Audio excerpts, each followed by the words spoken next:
তেহরানের অস্ত্রাগারগুলোর কাছে বসবাসরত ইরানিদের এলাকা ছেড়ে সরে যেতে বলেছে ইসরায়েলের সেনাবাহিনী।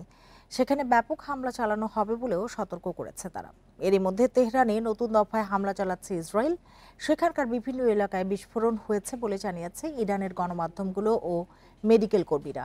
এছাড়া এক বিবৃতিতে ইসরায়েলের প্রতিরক্ষা মন্ত্রী জানান, তেহরান সহ ইরানের সর্বত্র পারমাণবিক স্থাপনা এবং অস্ত্র ব্যবস্থাকে লক্ষ্য করে হামলা চালাবে তারা। বান্ডেল থাকলে প্রতি সেনমানিতে টাকা বাঁচবে। বিকাশ সেনমানি বান্ডেল কিনে জিতুন প্রতি লেনদেনে। এদিকে ইরানের আলবুর্জ প্রদেশে বিস্ফোরক ও ইলেকট্রনিক ডিভাইস স্থাপনের সময় ইসরায়েলের জাতীয় গোয়েন্দা সংস্থা মোসাদের 2 গুপ্তচরকে আটকের কথা জানিয়েছে তেহরান। গত শুক্রবার থেকে ইরান ও ইসরায়েলের মধ্যে পাল্টাপাল্টি হামলা চলছে। پشتیبانی دهنده آنها در کشور ایران میباشند.